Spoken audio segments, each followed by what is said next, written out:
दुनिया के साथ देश में भी कोरोना महामारी की तेज रफ्तार ने बुरे दौर की याद दिलाना शुरू कर दिया है। हर दिन कोरोना के नए केसेस की संख्या बहुत तेजी से बढ़ रही है। इसके नए वेरिएंट ओमिक्रॉन भी देश के 23 से ज्यादा राज्यों में पांव पसार चुका है। कई राज्यों में नाइट कर्फ्यू के साथ स्कूल, कॉलेज, मॉल बंद किए जा चुके हैं। कई राज्य और सख्त पाबंदी लगाने की तैयारी कर रहे हैं। बिहार में आज नाइट कर्फ्यू समेत दूसरी पाबंदियां लगाने पर फैसला होना है। ऐसे दौर में हमें और आपको डरने के बजाय सतर्क रहना है। सभी सावधानी और नियमों का पालन करना है। वैक्सीनेशन की दोनों डोज जल्द से जल्द लगवानी है और सबसे जरूरी मास्क लगाना नहीं भूलें। कोरोना महामारी से जुड़ी सभी खबरों को देखिए टॉप 9 ओमिक्रॉन अलर्ट। देश में कोरोना और उसके नए वेरिएंट ओमिक्रॉन का संक्रमण खतरे की घंटी बजाने लगा है। एक हफ्ते में कोरोना के नए मरीजों की संख्या में 3 गुना बढ़ोतरी हुई है, जबकि एक्टिव ओमिक्रॉन संक्रमितों की संख्या 1100 के पार हो गई है। कल महाराष्ट्र में 68 और जयपुर में 53 ओमिक्रॉन के नए केस मिले। महाराष्ट्र में अब तक 578 केस मिल चुके हैं, जबकि दिल्ली में 351, केरल में 185, गुजरात में 152 और राजस्थान में 174 ओमिक्रॉन के मामले दर्ज हो चुके हैं। दिल्ली में कोरोना के नए केस की रफ्तार हर दिन तेज हो रही है। सोमवार को 4100 नए केस मिले, जबकि संक्रमण दर करीब 6.5% हो गई है। जीनोम सीक्वेंसिंग के लिए भेजे जा रहे 84% सैंपल पॉजिटिव आ रहे हैं। इस बीच आज हालात की समीक्षा के लिए उपराज्यपाल की अध्यक्षता में डिस्ट्रिक्ट डिजास्टर मैनेजमेंट अथॉरिटी की बैठक होगी, जिसमें सीएम केजरीवाल और मनीष सिसोदिया के साथ स्वास्थ्य मंत्री सत्येंद्र जैन भी शामिल होंगे। शाहरुख खान के बेटे आर्यन खान की ड्रग्स मामले में सुर्खियों में आए कॉर्डेलिया क्रूज पर कोरोना विस्फोट हुआ है। मुंबई से गोवा पहुंचे इस क्रूज पर सवार 2000 यात्रियों में से 66 कोरोना पॉजिटिव पाए गए हैं। गोवा के स्वास्थ्य मंत्री विश्वजीत राणे ने कहा है कि स्वास्थ्य विभाग क्रूज पर सवार यात्रियों को उतारने का फैसला करेगा। इस बीच गोवा में कल ओमिक्रॉन के 4 और मामले सामने आए। महाराष्ट्र में पिछले 24 घंटे में 12,160 नए कोरोना संक्रमित मिले हैं, जिनमें से अकेले मुंबई में 8,082 नए केस सामने आए। संक्रमण की तेज रफ्तार को देखते हुए मुंबई के साथ ठाणे में कक्षा 1 से 9वीं और 11वीं की कक्षाएं 31 जनवरी तक बंद कर दी गई हैं। सिर्फ 10वीं और 12वीं के छात्रों के लिए स्कूल खुले रहेंगे। इस बीच बीएमसी ने कहा है कि अगर किसी अपार्टमेंट या बिल्डिंग में वहां की आबादी के 20% लोग संक्रमित होते हैं तो इमारत या संक्रमित विंग को सील किया जा सकता है। मुंबई में फिल्म और टीवी सीरियल की मशहूर निर्माता एकता कपूर भी कोरोना की चपेट में आ गई हैं। एकता ने खुद इसकी जानकारी दी है। एकता ने कहा है कि कोरोना रिपोर्ट पॉजिटिव आने के बाद उन्होंने खुद को घर में क्वारंटीन कर लिया है। इसके साथ ही उन्होंने अपने संपर्क में आने वाले सभी लोगों से कोरोना टेस्ट करवाने की अपील की है। इससे पहले कल अभिनेता जॉन अब्राहम और उनकी पत्नी प्रिया भी संक्रमित हो चुकी हैं। बिहार के पूर्व सीएम जीतन राम मांझी कोरोना संक्रमित पाए गए हैं। मांझी के घर में कोरोना की चपेट में आने वालों में उनकी पत्नी, बेटी, बहू और उनका निजी सचिव भी शामिल है। मांझी परिवार के संपर्क में आने वाले 13 दूसरे लोग भी कोरोना संक्रमित हो गए हैं। मांझी समेत कोरोना संक्रमित पाए गए सभी लोगों ने खुद को आइसोलेट कर लिया है। पूर्व सीएम मांझी पहले भी कोरोना पॉजिटिव हो चुके हैं। बिहार की राजधानी पटना के एनएमसीएच में लगातार दूसरे दिन भी 72 डॉक्टरों की रिपोर्ट कोरोना पॉजिटिव आई है। पटना का दूसरे सबसे बड़ा अस्पताल एनएमसीएच में अब तक सीनियर और जूनियर को मिलाकर 168 डॉक्टर कोरोना से संक्रमित हो चुके हैं। रविवार को 84 डॉक्टर पॉजिटिव पाए गए थे। कोरोना संकट के बीच इतनी बड़ी संख्या में डॉक्टरों के पॉजिटिव होने से नीतीश सरकार की चिंता बढ़ गई है। बिहार में कोरोना संक्रमण की तेज रफ्तार को देखते हुए सीएम नीतीश कुमार आज राज्य में नाइट कर्फ्यू जैसी पाबंदियां लगाने पर फैसला कर सकते हैं। मुख्यमंत्री ने समाज सुधार अभियान यात्रा को भी रोकने के संकेत दिए हैं। कल ही नीतीश कुमार ने जनता दरबार में शामिल हुए 6 फरियादियों के साथ एक कुक के कोरोना संक्रमित होने की खबर आई है। सभी संक्रमितों को क्वारंटीन कर दिया गया है। बिहार में 2 जनवरी को कोरोना के 344 नए केस मिले थे। कोरोना की तीसरी लहर से 15 से 18 साल के किशोरों को बचाने के लिए कल देश भर में वैक्सीनेशन अभियान की शुरुआत हुई। अभियान के पहले दिन रात 8:30 बजे तक देश भर में 40 लाख से ज्यादा किशोरों को टीका लगाया गया। टीकाकरण की सफलता के लिए पीएम मोदी ने किशोरों और उनके अभिभावकों को बधाई दी। दिल्ली में कल शाम 6 बजे तक करीब 21,000 टीके की डोज लगाई गई। देश के कई हिस्सों के स्कूल, कॉलेज में बड़ी संख्या में छात्र कोरोना की चपेट में आ रहे हैं। बिहार में अगले महीने होने वाले बोर्ड परीक्षा पर भी महामारी का संकट मंडरा रहा है।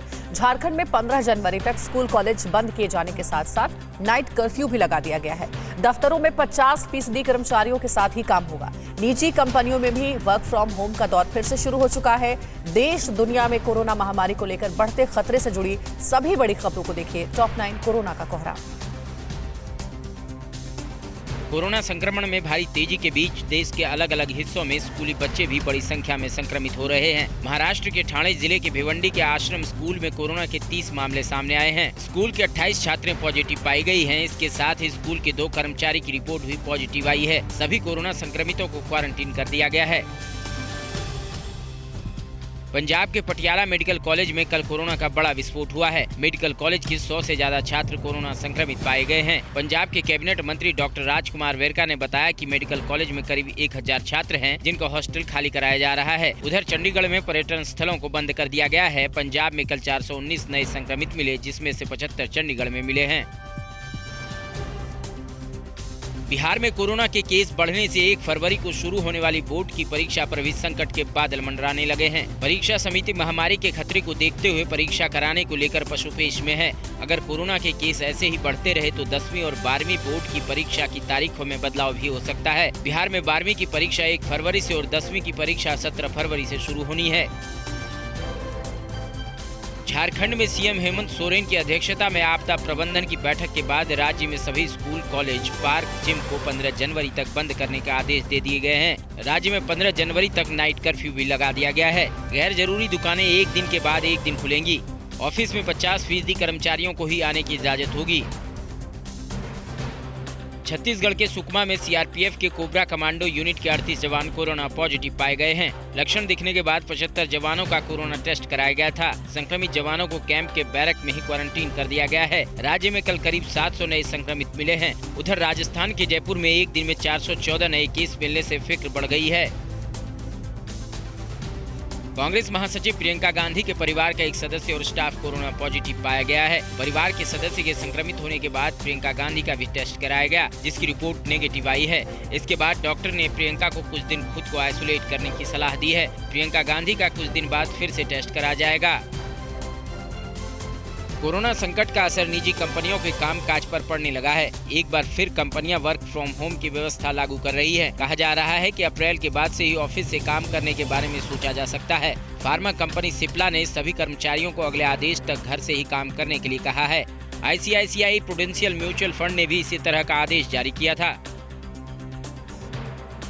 कोरोना के नए वेरिएंट ओमिक्रॉन की तूफानी रफ्तार को देखते हुए दुनिया भर के देश डरे हुए हैं। इजराइल के पीएम नेफ्ताली बेनेट ने भी अपने देशवासियों को आगाह किया है। उन्होंने आने वाले कुछ दिनों में रोजाना हजारों की संख्या में नए केस आने की आशंका जताई है। इजराइल में वैक्सीन की दोनों डोज लगाए जाने के बाद आधी आबादी को बूस्टर डोज भी लगाया जा चुका है और अब बूस्टर डोज की दूसरी खुराक भी दी जा रही है। ओमिक्रॉन संक्रमण को देखते हुए फ्रांस की सरकार ने सख्ती बढ़ा दी है। फ्रांस में अब बार और रेस्टोरेंट में जाने के लिए वैक्सीनेशन सर्टिफिकेट की कड़ाई से जांच होगी। ऐसी रिपोर्ट आई थी कि कुछ लोग दूसरों का सर्टिफिकेट दिखाकर बार में दाखिल हो जाते हैं। वैक्सीन नहीं कराने वालों को जुर्माना लगाने की भी तैयारी की जा रही है। उधर अरब देशों में कोरोना के मामले बढ़ने लगे हैं। पिछले 24 घंटे में 1000 से ज्यादा केस आए हैं। पीएम मोदी आज मणिपुर और त्रिपुरा के दौरे पर हैं और इस दौरान राज्यों को क्या क्या सौगातें देंगे ये आपको बताएंगे। साथ ही यूपी के सीएम योगी कहां करेंगे एटीएस कमांडो सेंटर का शिलान्यास। राकेश टिकैत ने फिर क्यों दोहराई है केंद्रीय गृह राज्य मंत्री अजय मिश्रा टेनी को मंत्रिमंडल से बर्खास्त करने की मांग। और गणतंत्र दिवस पर दिखेगा भारत की बेटियों का दम। देश की सभी अहम खबरें दिखाएंगे आपको। टॉप 9 राष्ट्र की बात। पीएम मोदी आज मणिपुर और त्रिपुरा का दौरा करेंगे। पीएम इम्फाल में 4800 करोड़ से ज्यादा की लागत वाली 22 परियोजनाओं का उद्घाटन और शिलान्यास करेंगे। इसके अलावा कनेक्टिविटी में सुधार के लिए 1700 करोड़ के लागत वाले नेशनल हाईवे की भी आधारशिला रखेंगे। इसके बाद पीएम अगरतला में दोपहर करीब 2 बजे महाराजा बीर बिक्रम हवाई अड्डे पर नई इंटीग्रेटेड टर्मिनल इमारत का उद्घाटन करेंगे। केंद्रीय गृह मंत्री अमित शाह ने सोमवार को देश की सुरक्षा व्यवस्था की समीक्षा की। बैठक में खुफिया एजेंसियों के प्रमुख मौजूद रहे और राज्यों के डीजीपी वीडियो कॉन्फ्रेंसिंग के जरिए शामिल हुए। बैठक के दौरान आतंकवाद के बढ़ते खतरे और वैश्विक आतंकी संगठनों और नार्को टेररिज्म को लेकर चर्चा हुई। बैठक में गृह मंत्री ने केंद्रीय और राज्यों की सुरक्षा एजेंसियों के बीच बेहतर समन्वय बिठाने की बात कही। यूपी के मुख्यमंत्री योगी आदित्यनाथ आज सहारनपुर के देवबंद में एटीएस कमांडो ट्रेनिंग सेंटर का शिलान्यास करेंगे। इसके अलावा सीएम योगी पुलिस विभाग से जुड़ी 14 और परियोजनाओं की भी आधारशिला रखेंगे। इस एटीएस सेंटर में 15 आईपीएस अधिकारियों की तैनाती होगी और 100 से ज्यादा कमांडो की नियुक्ति की जाएगी। देवबंद में एटीएस कमांडो सेंटर बनाने का मकसद आतंकी गतिविधियों को खत्म करना है। एनआईए ने कर्नाटक के मंगलुरु में सोमवार को छापेमारी कर एक आईएसआईएस ऑपरेटिव मरियम उर्फ दीप्ति को गिरफ्तार किया। दीप्ति को आतंकी संगठन आईएसआईएस के साथ संबंध रखने के आरोप में गिरफ्तार किया गया। इससे पहले एनआईए ने तलाशी कर 11 आरोपियों को धन जुटाने, लोगों को कट्टरपंथी बनाने और आईएसआईएस में शामिल होने के लिए उकसाने के आरोप में गिरफ्तार किया था। मामले की आगे की जाँच जारी है। लखीमपुर खीरी हिंसा मामले में चार्जशीट दाखिल होने के बाद किसान नेता राकेश टिकैत ने एक बार फिर गृह राज्य मंत्री अजय मिश्रा टेनी की बर्खास्तगी की मांग दोहराई है। टिकैत ने ट्वीट कर कहा है कि एसआईटी रिपोर्ट आने के बाद ये साफ हो गया है कि सब सुनियोजित था। उनका बेटा केस का मुख्य आरोपी है। चार्जशीट के बाद टेनी को मंत्रिमंडल में रखने की कोई गुंजाइश नहीं बची है।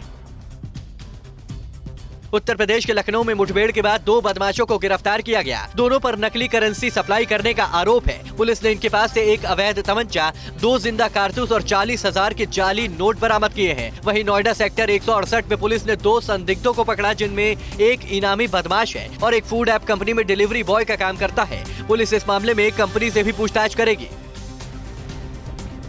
दिल्ली में बीएसएफ की महिला टुकड़ी सीमा भवानी गणतंत्र दिवस परेड में राजपथ पर अपने कर्तव्य दिखाने के लिए तैयारियां कर रही है। टुकड़ी के मुताबिक इस बार 100 लड़कियां 34 गाड़ियों पर सवार होकर मैदान पर उतरेंगी। इसमें हिस्सा ले रही बीएसएफ की एक सदस्य ने कहा कि हम कोशिश करेंगे कि भारत ने जो अब तक ना देखा हो, हम कुछ ऐसा करके दिखाएं। हिमाचल प्रदेश में सोमवार को लाहौल स्पीति के रोहतांग समेत जिले की ऊंची चोटियों पर जबरदस्त बर्फबारी हुई। मौसम विभाग ने प्रदेश के कई क्षेत्रों में आज और कल के लिए भारी बारिश और बर्फबारी का येलो अलर्ट जारी किया है। वहीं दिन में लाहौल स्पीति के रोहतांग में बर्फबारी के बाद पर्यटकों की भी भारी भीड़ उमड़ पड़ी। बारिश और बर्फबारी की वजह से पहाड़ों के साथ साथ मैदानों में भी सर्दी बढ़ गई है। जोहान्सबर्ग में भारत और दक्षिण अफ्रीका के बीच खेले जा रहे दूसरे टेस्ट मैच के पहले दिन भारतीय टीम 202 रन बनाकर ऑल आउट हो गई। केएल राहुल ने सबसे ज्यादा 50 रन बनाए। दक्षिण अफ्रीका के तेज गेंदबाज मार्को जेनसेन ने भारत के 4 विकेट लिए। वहीं पहले दिन का खेल खत्म होने तक दक्षिण अफ्रीका ने 1 विकेट के नुकसान पर 35 रन बनाए हैं। 3 टेस्ट मैचों की सीरीज में भारत 1-0 से आगे है।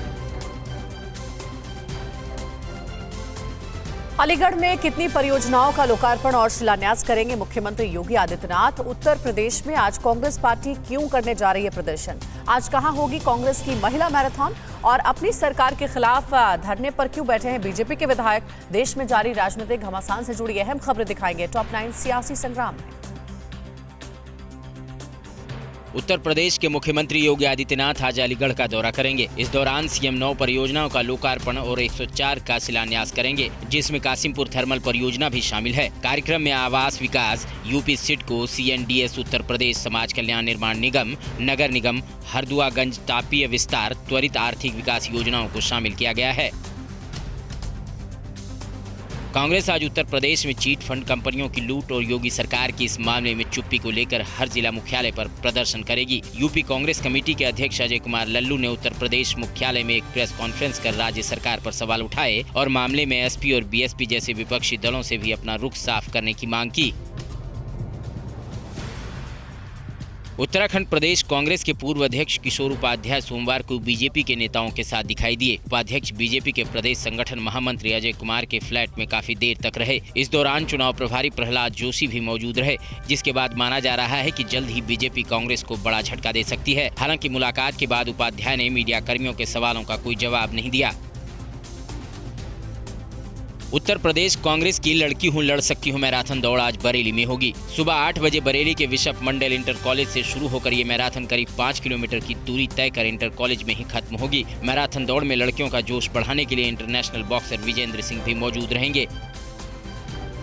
यूपी के सिद्धार्थनगर की डुमरियागंज विधानसभा सीट से विधायक राघवेंद्र प्रताप सिंह ने एआईएमआईएम चीफ असदुद्दीन ओवैसी को लेकर विवादित बयान दिया।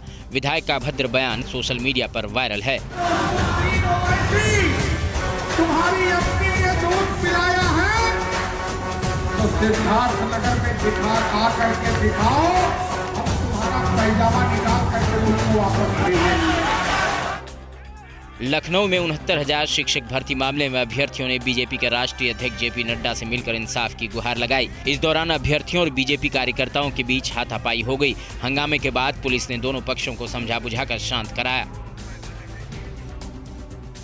उत्तर प्रदेश के मेरठ की सिवाल खास विधानसभा के एक गांव में मुफ्त कंबल वितरण के दौरान भगदड़ मच गई। हादसे में 10 से ज्यादा लोग घायल हो गए, जिनका इलाज चल रहा है। कंबल लेने के लिए करीब 12,000 लोग इकट्ठा हुए थे। प्रगतिशील समाजवादी पार्टी नेता अमित जानी ने मुफ्त में कंबल बांटने का ऐलान किया था। पुलिस कार्यक्रम की वीडियो फुटेज के आधार पर मामले में कार्रवाई करेगी।